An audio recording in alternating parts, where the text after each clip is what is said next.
Tonight I'm going to read a part of a story. It's kind of long, so I don't think I'm going to read the whole story.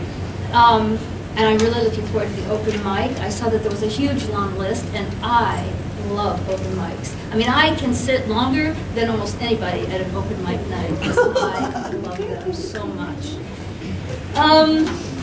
This collection of stories, I hope that you'll take a look at. I'm really hoping Harold can make his money back so I don't feel guilty. And they are a range of different kinds of stories in different voices, though as you probably already guessed, most of them involve women, and most of them are in Idaho. And there is only one snide comment that I made about Utah. Just one in a whole collection of stories. Not bad. And that, I know, and that has to do with Utah fishermen. If you're getting that joke, then you know, it might be aimed at you. So the story I would like to read part of tonight for you is a bit of a fantasy. It might be one of my favorites in the collection. Is entitled Falling in Love with Merle Haggard. Now, do you know, some of you may not know Merle Haggard? Okay, he's an old guy, I know, but I'm an old girl, so, but one of the famous old-time country western guys with Willie Nelson and Johnny Cash and that whole group, right? Right? Okay.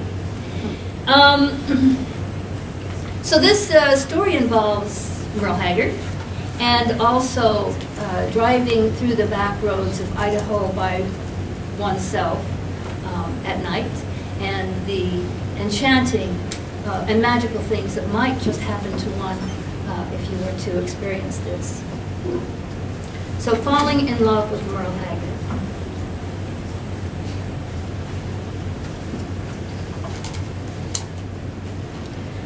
Dr. Gwendolyn Dodd reaches desperately into the jockey box of the Honda and pulls out a CD in hopes human voice will be in anger.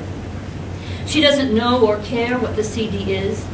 She pushes it into the player, turns up the volume, and hears the forecast is 0, the chill factor's high. Who's that? No. Merle Haggard? Gwendolyn Dodd was astonished to find herself on the brink of a prehistoric river of fire. She surveyed the familiar treachery of ancient landscape, turned to question the 2-lane state highway that must have brought her there, turned back to the frozen undulations of cinder hills and crevice. Craters of the moon, she whispered. How did I get here? She remembered the relief of leaving Boise, merging the Honda into the eastbound traffic of Interstate 84, settling into cruise control, grateful to follow the manicured line of asphalt back to the certainty of the life she'd made. Her thoughts drifted pleasantly. Summer vacation, peaceful bungalow, Bombay gin and tonic on the front porch, stacks of summer reading, Megan in August, Juna, old companion. Suddenly, her adrenaline surged as she clutched the steering wheel with a vengeance. Accelerate, she demanded. She found herself in murderous pursuit of a cowboy in a red pickup truck barreling off the mountain home exit. Some cowboy or pseudo-cowboy. A maniacal version of her own voice rang in her head. Lemhi County plates, probably a real cowboy, young stud. I'll do the small-town girls a favor by running him over, eliminate half of Lemhi's first-grade population in 7 years. Gwen inhaled sharply and pressed her hand over her mouth to stifle a cry at the scene she'd just recalled. Where did that come from? I'm a pacifist, for heaven's sakes. She forced her thoughts back to I-84 and the anticipation of summer ahead. Then she recalled it. The sign, and the escalating rage that followed. Memory. The highway exit sign read memory. Memory, she thought. That's absurd. Look out there. It's an exit to nowhere. You can see for miles, nothing. A dull, undefined headache darkened her mood. The State Highway Department should not be allowed to perpetrate cruel jokes on the public. They'll get an email from me. Soon, couples in SUVs revolted her. Look at that foolish woman letting her husband drive. He probably makes all the decisions in this day and age after all our work. And what about that gas-guzzling vehicle? A triple-trailer semi roared past, nearly blowing her Accord off the road. I know where you're going, mister, she yelled. Make time now so you can stop in Burley and encourage the prostitutes to dart around your big rig in their little cars. Don't talk to me about trickle-down economies. Car after car whizzed by, each seemed full of children who were not in their car seats. What's wrong with you?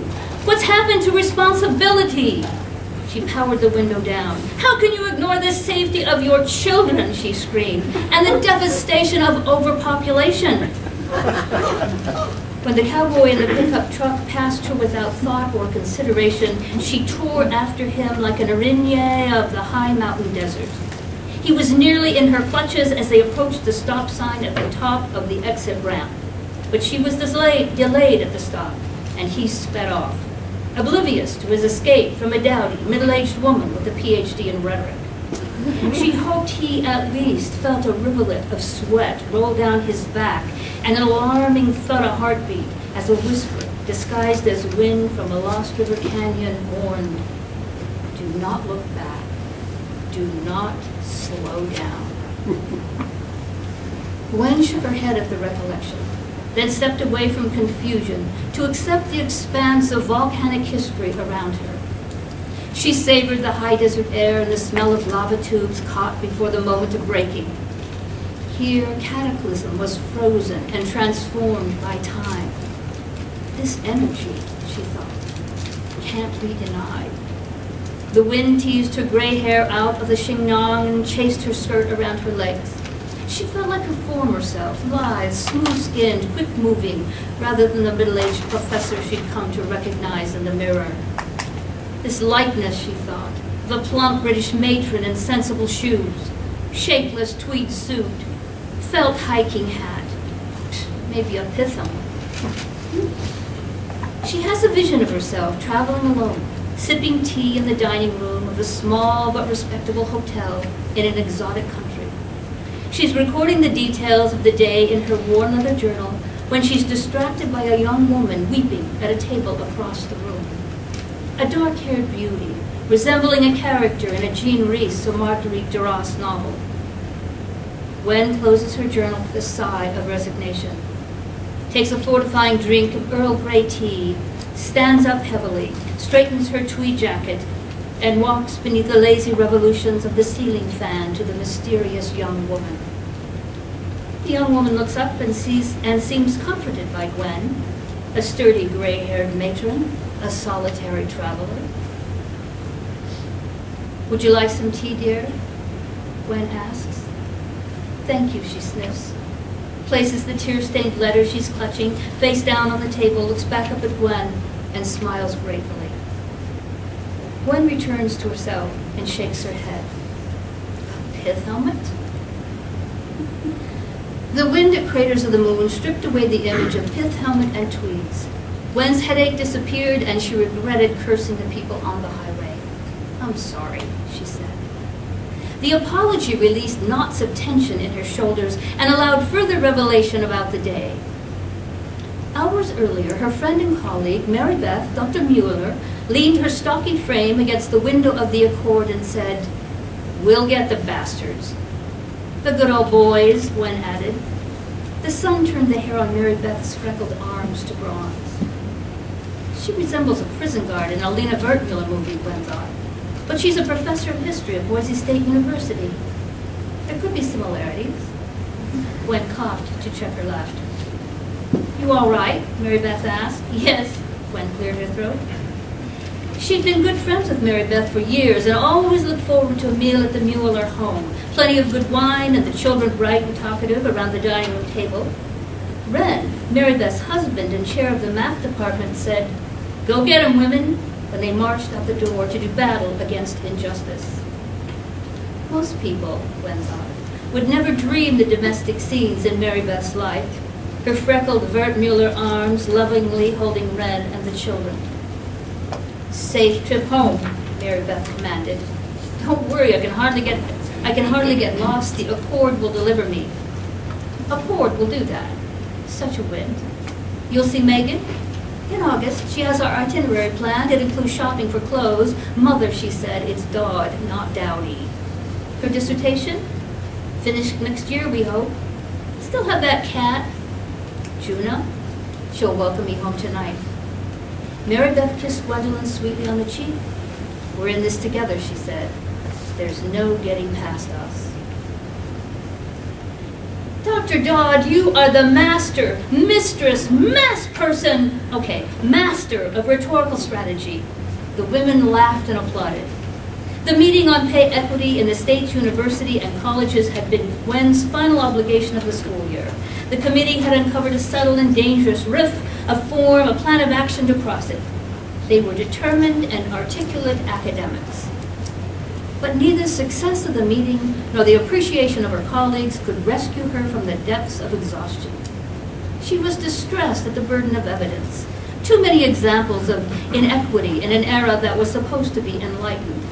And annoyed at the younger women questioning major premises, the old girls, as she and her contemporaries were called, held for years. She'd arrived at the meetings wrung out by her academic year that included interviews of assertive young women for teaching positions in her department. They've got it all, she thought.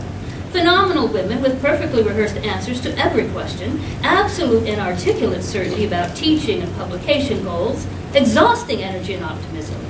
In addition, they're impeccably dressed and professionally manicured. They probably wear Victoria's Secret underwear when they aren't in the gym working out.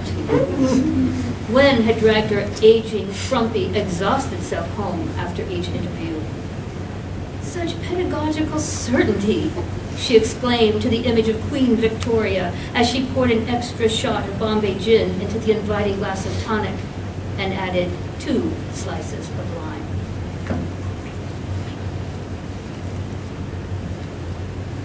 It was dusk at Craters of the Moon National Monument. The sky was purple and tongues of orange light licked the edges of the west. Gwen was blissfully alone on the edge of a ritual she'd neglected for 30 years. She used to stop at the Overlook when she drove home from her first teaching job to her parents' house on weekends. She'd created a ceremony to release the tension that built up all week, a flight of mind and body that helped her return to herself in good spirit. To perform the ritual, she'd close her eyes and imagine leaping into space to ride the currents of air over ancient territory. I'll do it, she decided. I'll do it again. She made sure there were no observers. She closed her eyes and centered her breathing, then followed inhalation and exhalation into the sensation of flight. She felt herself soaring in updraft over cinder cones and plunging into thermal rift. Barriers crumbled, logic dissolved, syllogisms were swallowed by night, categorical, hypothetical, disjunctive were premises so brittle they broke into old bone and ash. Time lost shape and definition. This could be death, she thought. I am